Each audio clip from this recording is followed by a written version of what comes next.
Mr. Hice. Thank you, Mr. Chairman.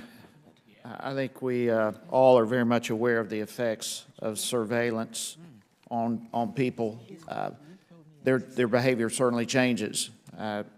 Non-criminal speech, non-criminal behavior, it alters the way people behave when there's surveillance. Just even as a pastor for many years, I know with the prying eyes of the IRS and how that has had a chilling effect on speech even within nonprofit organizations and churches.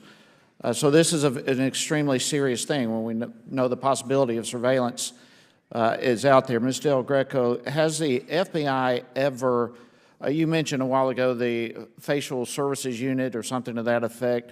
Does that particular unit or any other unit in the FBI farm for images, photographs, other ID-type information on American citizens through social media or whatever other platform? No, we do not, sir.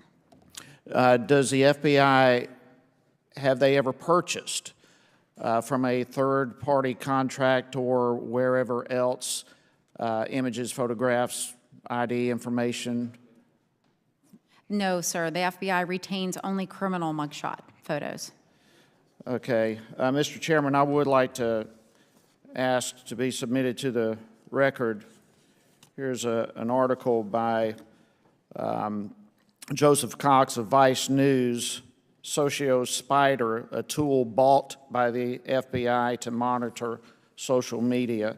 Without objection, so ordered. I'd also like to submit for the record an archived copy of the sociospider.com web domain that states that this software is used for on-demand or automated collection of social media user data.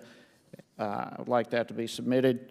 Without objection, so ordered. Thank you, Mr. Chairman. And finally, also, I'd like to submit to the record the purchase of order logs of the FBI SocioSpider software and service agreement and individual user license purchased by Allied Associates International. Without objection, so ordered.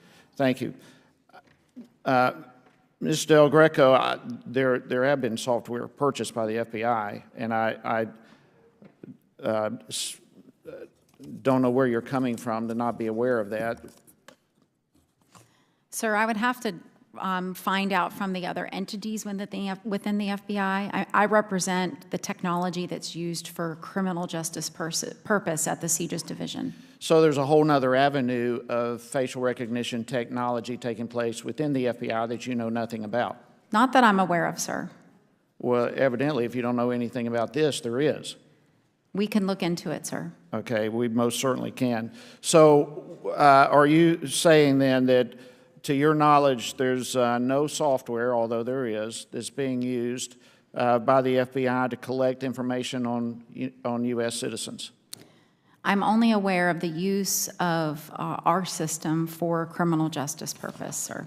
Okay, and your system would include the systems of the driver's license database of multiple states? Our system does not retain driver's license photos. But you have access to it. So there's two different systems. You have your internal system, and then you have this system that you can access. We do not have direct access. A 2016 study by Georgetown's Law Center on Privacy and Technology found that you do have access to that, a total of 117 million Americans, which comes to about 1 out of every 2 adults, that you have access to that information. That is incorrect, sir. We disagree with that. The FBI, through an active FBI investigation, can submit a probe photo to our face services So how many do you unit. have access to? We can submit a probe photo to the state DMVs, and they provide a candidate back. We do not have access to those photos. Well, the study disagrees with you. There's really a pre-crime database, if you will.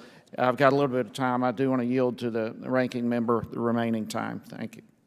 I think the gentleman, Ms. Del Greco, just to go to this real-time surveillance. So has the FBI or any other federal agency, to your knowledge, ever used real-time surveillance, sort of a continuous look at, say, a group of people at some location? Has that ever been done? No, sir, not to my knowledge. And to your knowledge, no other federal agency has done that? The IRS, any other agency has not done that either? Do you know? I cannot